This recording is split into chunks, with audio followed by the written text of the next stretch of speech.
Good morning. Welcome to the Kate Shepherd Elementary Newscast. Today is Thursday, September 22nd, 2022. Please stand to join me in the Pledge of Allegiance and a moment of silence. Stand, salute, pledge. I pledge allegiance to the flag of the United States of America and to the republic for which it stands, one nation, under God, indivisible, with liberty and justice for all. Please remain standing for a moment of silence.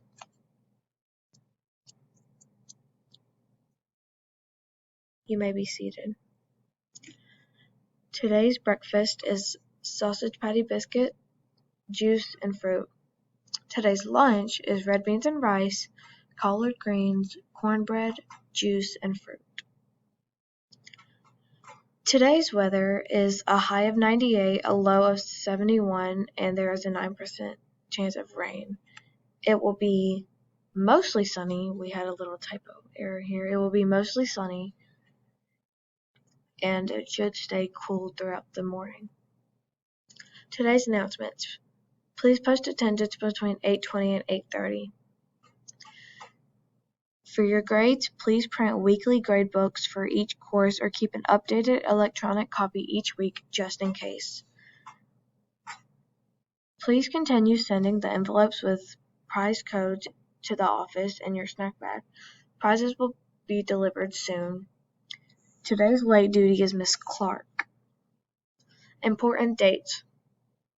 September 27th is PST Remy's for Teachers lunch. September 30th is Feel Good Friday. October 3rd is Environmental Center presentation for 2nd and 3rd grade.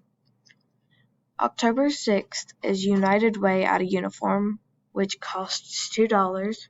October 7th is the end of first quarter. October 10th is no school, teacher workday. October 11th is second quarter starts. October 14th is the 5th grade field trip to Davidson. October 17th to 21st is the book fair. October 17th is also Red Cross Bloodmobile. October 21st is Kona Ice. October 24th through 28th is Red Ribbon Week. Happy birthday! Today's birthdays are Mace Moody and Emery Freed. Questions of the day. Are you curious about something? Always wondered how something works? Send us your questions, and it may be chosen for our question of the day to be answered by a research team. You can submit questions to the question box that will be located in the library. I believe the question box is on Miss Smith's front desk whenever you first walk in. We would be grateful if you send us your questions. That's all for today's news. Have a happy Thursday.